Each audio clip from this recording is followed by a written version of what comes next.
to this Transitioning Humanitarians live with Viki on Wednesday on an unusual day. Hi, Viki. Hi, Asel. Hello, everyone. Indeed, an unusual day.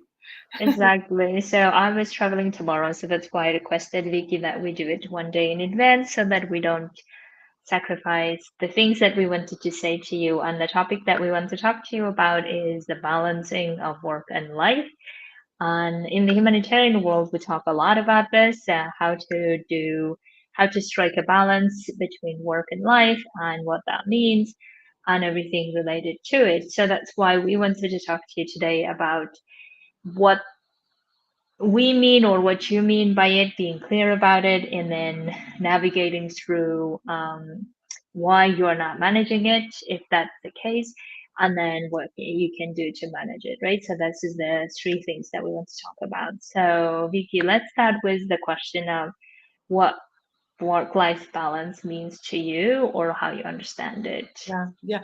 It's a very good question because, we sort of assume we know what we are talking about, but already the pure definition of work-life balance is somewhat incorrect because work is the part of life. So what kind of what is the balance here that we are looking Yeah. for?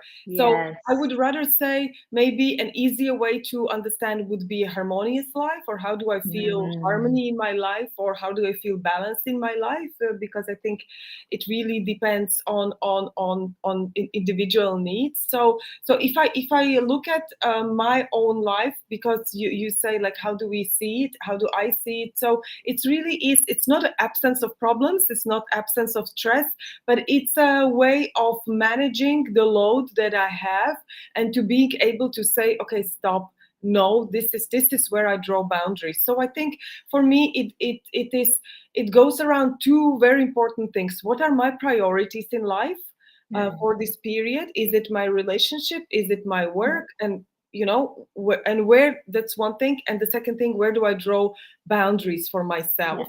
yeah. And I think it's, maybe I would say, because very often we talk about working hours. Is it the amount of working hours? But I think it's so individual, the amount of working hours and overtime. Because when we think about some of the great masters or artists, they have worked extensively and for hours, and they were motivated, they wanted to do it, they didn't think about work life balance. So I think it's also about our internal alignment with what we are doing, and how much it gives us energy as opposed to taking energy. So I will Yeah. stop here because I think it's a subject we could talk a lot, and I think we will. But maybe you Yeah. tell us, Asel, how do you see work life balance for you, or life balance? Yeah. How do you look Yeah. at it? So I was thinking that I think work-life balance, when I hear this from clients, from humanitarians, colleagues, and everyone, I think what we usually indicate by this is we are not having time for the things that matter to us. I think that's really the meaning of it that we mean by it, right? Even though, of course, we could use many different terminology, but I think when we start talking about work-life balance, what we mean is that either one part of our life is neglected Mhm. and we don't want this to be neglected and we want to do something about it, but then we feel like we don't know how to do that, or we feel overwhelmed. We have too much things going on in one or area or the other, be it in the work area or the personal life area, and therefore we feel like we're like out of balance. I think this is what we mean by it, as especially that's also how it used to feel for me as well. Mhm. So knowing that, I think that we have this like feeling that comes up, and I think that's a good indicator that we want to look at why we're not having time for the things that matter to us or for the people that matter to us, whatever it is, right? So that's why I would love for us, Viki, to talk about why we believe that we can't have it all, or even if not having all, but rather we can't have time for the things or for the people that matter. So, why would you say, like, the reasons why we are in this place, basically? Yeah, that's a very good question, because I think very often from what I'm seeing, and actually going back to my life, like several years ago, I would also feel very overwhelmed and stressed. And I said, oh, I have to attend this, I have to attend it, I have to be there, I have to. So somehow I think I wasn't saying a no where I was, where Yeah. to places where I no long that are no longer where necessary professionally. Yeah. So I think it's really about being able to draw boundaries, being able to say no, to say, okay, this is on my plate today, and this, Yeah. excuse me, maybe we'll do it tomorrow, or what is the priority. And really, so Yeah. I think the question of prioritization and setting boundaries is really crucial here, I would Yeah. say. And this is where most of the people struggle. Now, Yeah. going a little bit further with the question is that why do we feel this? Do we feel guilt? I think many people feel guilt for, again, all sorts of reasons that I will not go right now into. We might feel guilt, or we might feel other feelings why, by which we say, okay, I have to be there, I have to attend this meeting. And maybe it's also sort of a question of, being overwhelmed. I just have so much on my plate that rather than diving in and saying, okay, stays out, or some sort of a very rigorous process by which I cross out things I don't necessarily need to do today or at all, or I can delegate. We just sort of sit with this overwhelm and we try to run away rather, or face it. Yeah. So this is a little bit what I'm seeing in my Yeah. experience. What would Yeah. you say, Asel? Yes, absolutely. And I just want to, whatever you said, Viki, I just want you people to see it for themselves in terms of how they can look at it so that they can follow their own trained process of finding out the cause of it, right?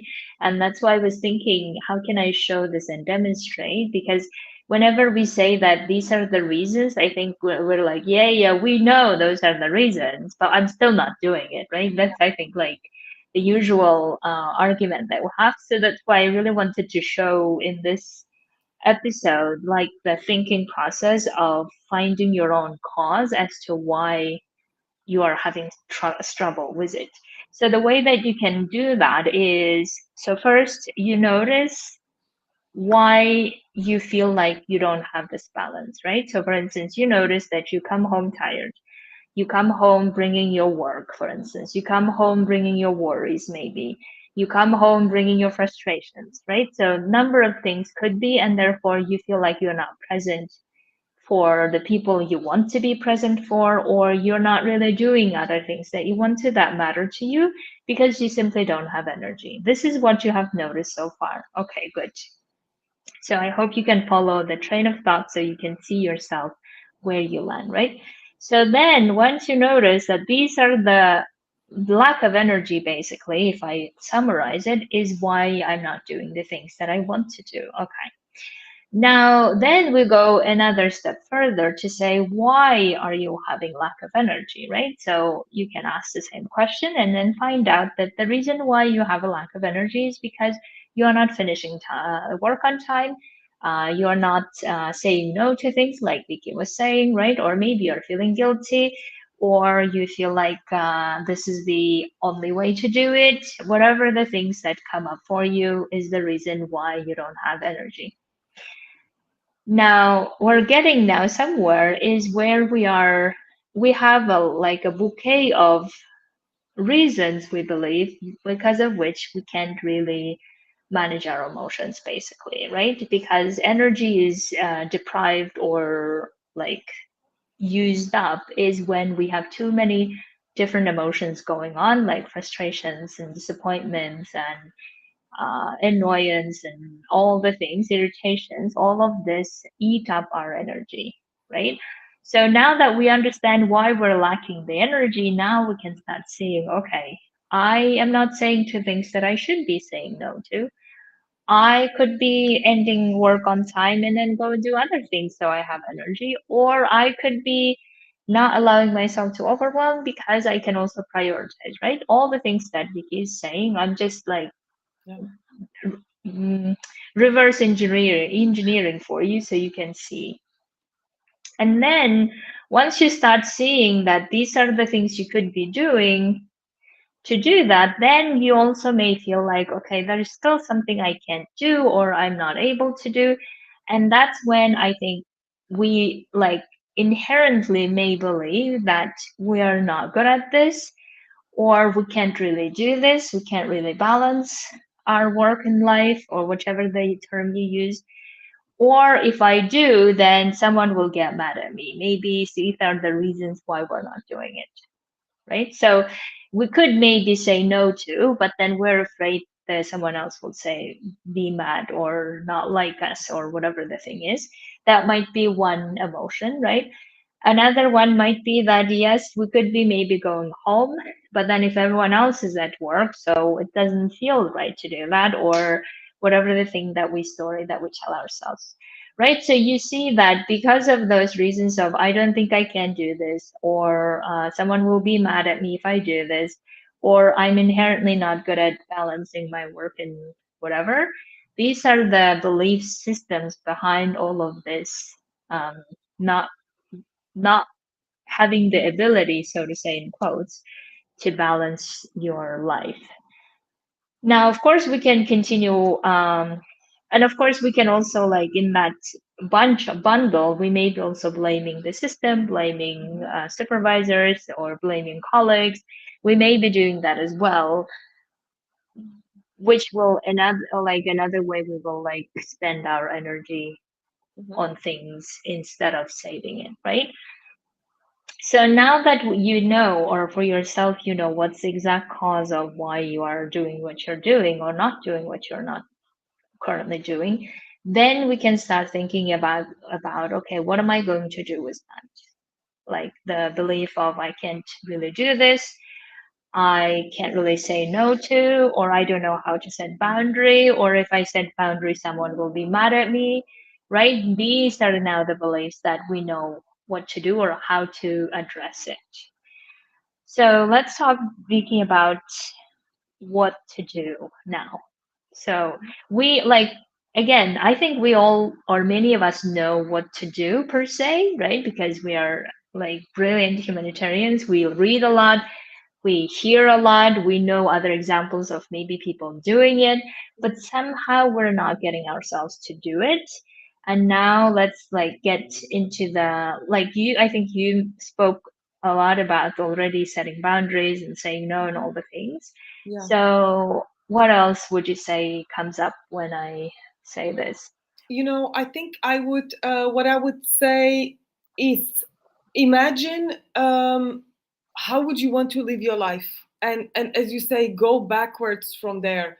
Because if you imagine living your life, doing really extensive hours and then having no time for yourself or no time for your family, what is the result of it in the long term, in 1 month, 2 months, half a year? What is the result that you are going to have?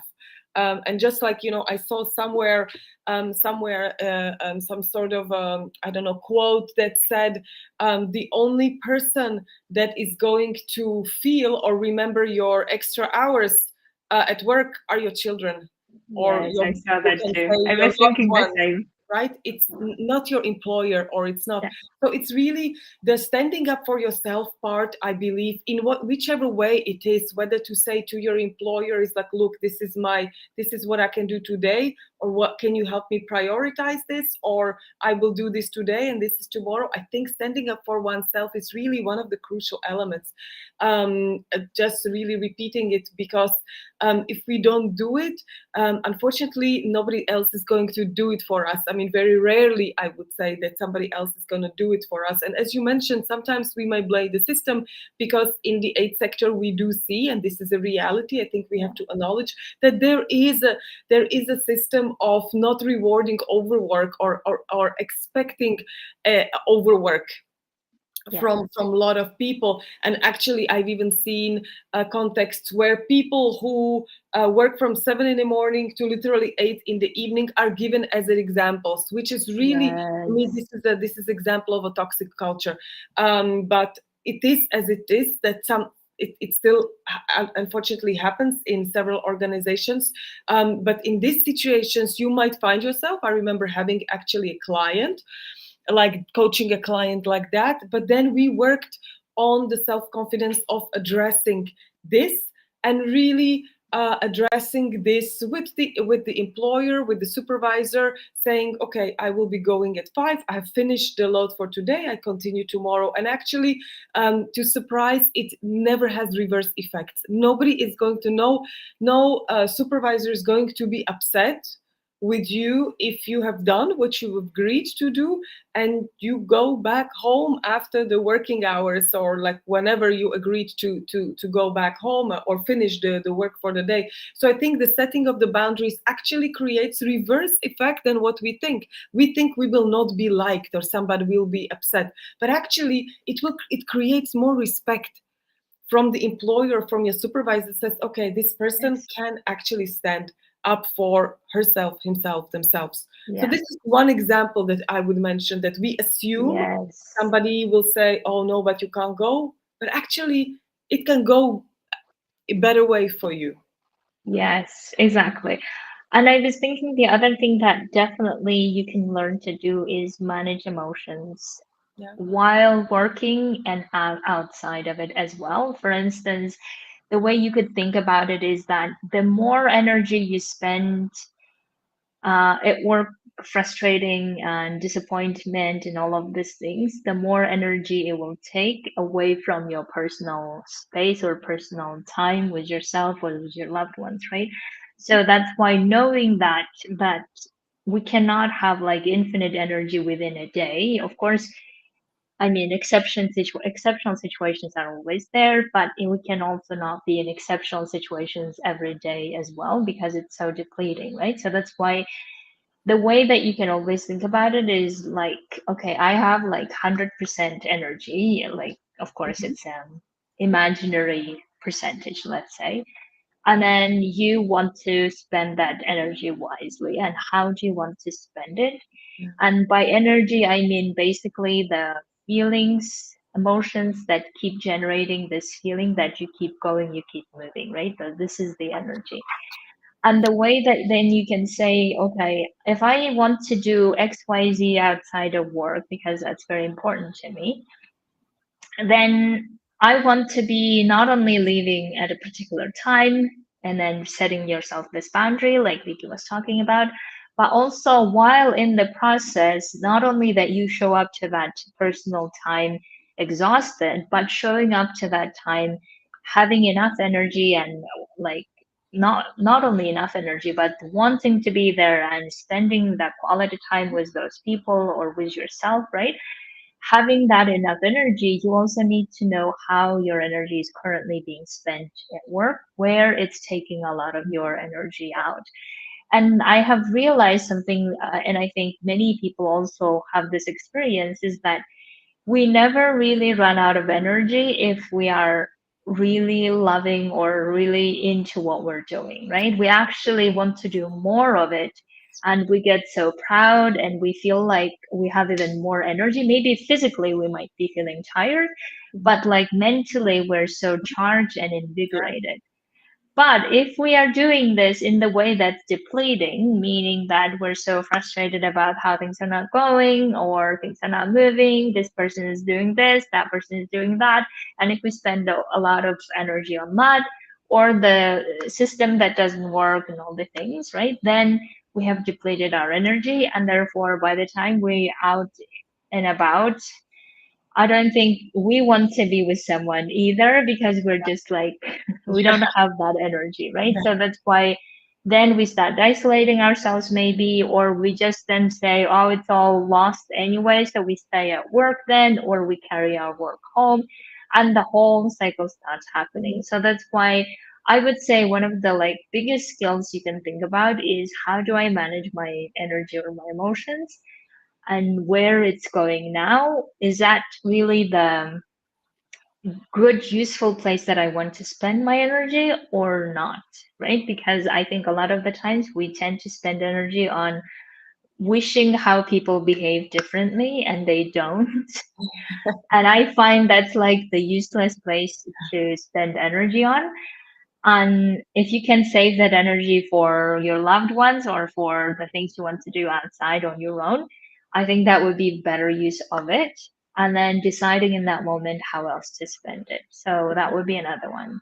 What yeah, else would you say, yeah. Vicky? You're mentioning a very important point, because we came to the question of really job satisfaction, or really what gives us energy. So I think one of the important points, as you mentioned, we need to know what depletes our energy. Is it the job? Is it the frustration? I think it's also very frequently sometimes what people don't realize, being introverted and extroverted.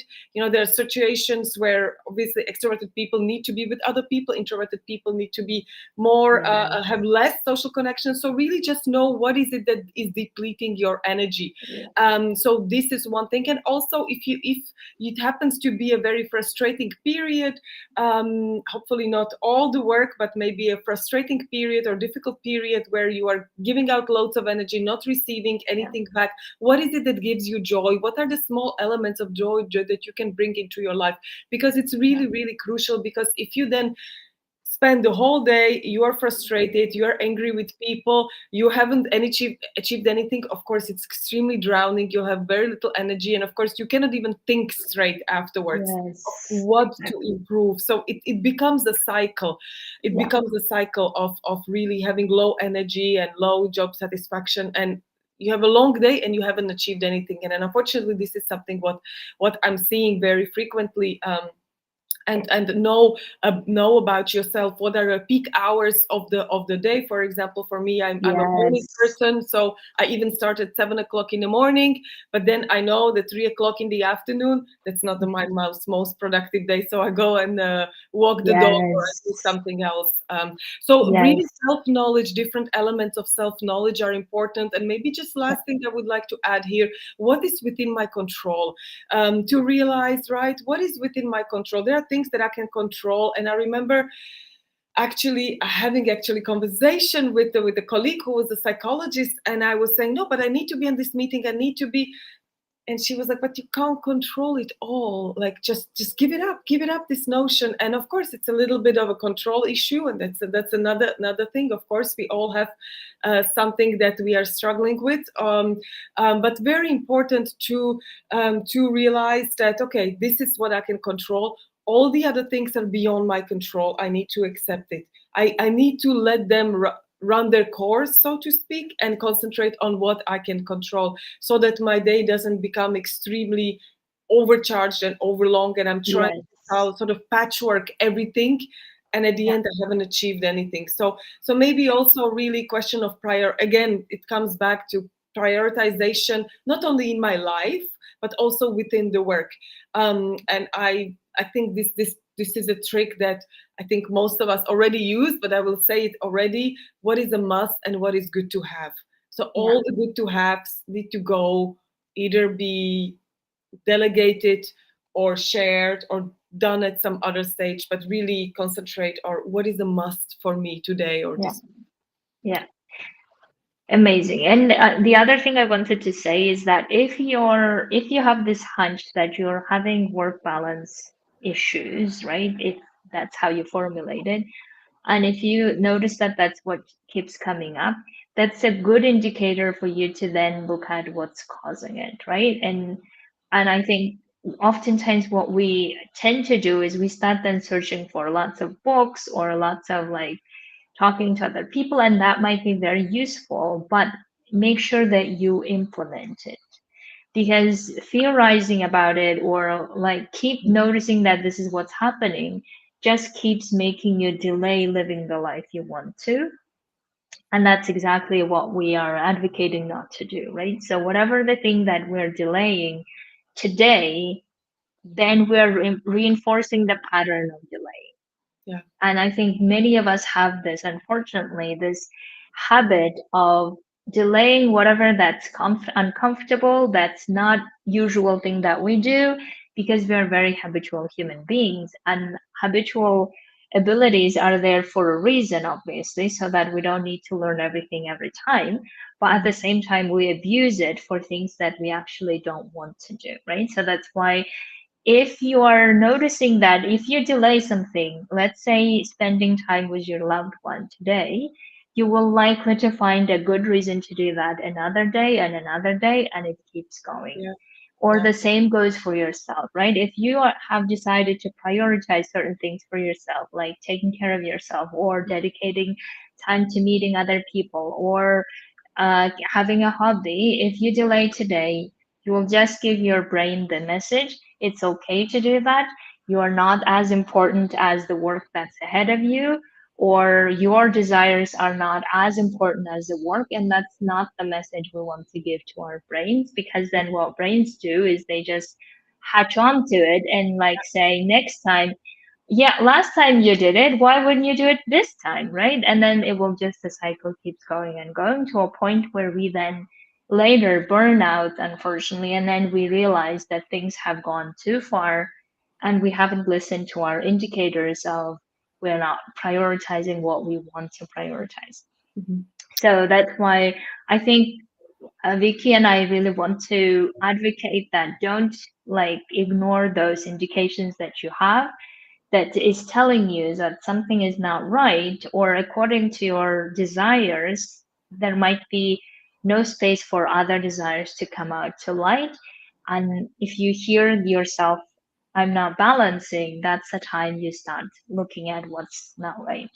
Yeah, yeah, Yeah. yeah. That's a very important point you mentioned, and I also feel that maybe it would be right to mention. It would be correct to say something about colleagues that are really in crisis situations, Mm. because I think this is really the moment where. I think all private life goes out of the window immediately Yes. because of the extreme needs, of the dire needs that we see in front of ourselves, and we Yeah. see such a obligation to help because Yes. it's right in front of us. We need, this Yeah. is why we are there. And I think here maybe people, we go somehow naturally overboard in giving and giving and not feeding. And I don't mean, of course, Yeah. food, feeding ourselves. Yeah. So these are really, and I know many colleagues will say yes, but you have an R&R, but I don't think that Yeah. really is sufficient. I think every day to spend time, some time on oneself, Yeah. within oneself, or whatever is it that brings you joy, whatever Yeah. that brings you balance, whatever brings you back somehow to your balance is important, even in such extreme situations as Yes. emergency response, etc. Yes, absolutely. I think in those situations where you could also experiment with yourself to say that today I prioritize sleep, for instance. Tomorrow I prioritize talking to one person outside, right? The next day I will do something else. Like you don't need to do that maybe every day, and you understand that times are different, right? But still, always giving your like brain the message that you know why you are doing what you're doing, that you are intentional about it, Yeah, meaning that you are intentionally in this emergency situation. Therefore, your hours might look different, but also you're not neglecting other things that are so important to you, even in those times, right? Like, I think there used to be this phrase after the Second World War is that soldiers have to eat, hmm, right? I mean, fighting is, of course, needed in those times. This is how it was considered, but they can't function without eating, right? And I think, of course, this is an extreme example, but just to say that human beings need certain nurture no matter what the conditions are. And therefore, taking care of yourself in those moments are so crucial. And also, maybe the other thing, Vicky, we didn't really mention so much is the part about how not to stay too confused about what it is or how perfect balance looks like or how others are doing it and how I'm not doing it. Don't spend so much time in that because everyone's balance is going to look different and how it feels is going to be different as well. So that's why it's so crucial that you feel for yourself yeah, what that balance feels like for you, and where you feel like it's not it, you yeah, start like looking at brainstorming why it's not it and what can be done in order for you to feel in balance. And then you start like tweaking with yourself to see where that balance is for you, right? So I really can't stress enough how I have heard so many times that there is like someone else doing perfectly and I am missing out on all the things and I'm not doing it right and all the things. And then I think that's so not useful place to be, and don't allow yourself to do that. Yeah, Yeah. yeah, yeah. Oh, I think overall comparing yourself to someone else is usually not helpful, because we are so Yeah. unique and so individual. We have such individual needs and composures of oneself. So definitely, probably not very helpful. Rather, look within yourself of what is the Yeah. best for you. Yeah, exactly. So if my brain does that, when my brain does that sometimes as well, is when I say to myself, is okay, if I'm searching for that balance, why am I not giving this to myself? Mm-hmm. Right? And then my brain's like, because I was busy like comparing and despairing or whatever else. Of Yeah. course. Obviously, then I'm not balanced because I'm looking at how others might be doing ways that I'm not able to, right? And that's not useful. So that's why one of the ways that I really bring myself back to myself is to say, okay, if you want this, then why not giving this to yourself? Yeah. And then I start working on how to give this to myself. So that's why it's important that you stay on track of noticing it, but also knowing what to do with it and then feeling it as well. Mhm. Okay, I think we have covered enough. I think we Anything have else? covered enough. Yes. Although that's a subject, I mean, needless to say, I mean, there is a reason why there are hundreds of articles and books about it, because it's something that is not so easy, I think, these days. Yes, but I think it's like my lesson of searching for that balance really comes down to how do you want, how do I want to feel, what that feels like for me when I'm in balance, and then what are the things that make me in that balance. This is really like individually for everyone to notice instead of keep searching for something else. And of course, information wise, that may be interesting. We may try different things, right? But don't search for it out of someone knows better than me, but rather out of just Mhm. curiosity.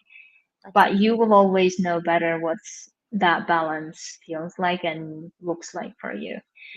Okay, so amazing. Have an amazing week, everyone. If you have any questions or want to coaching on this, you absolutely come let us know. And otherwise, we will see each other hopefully next Thursday. And yeah, and thank you, Vicky. Thank you, Asel. Thank you, everyone, and see you next week. See you next week. Bye. Bye.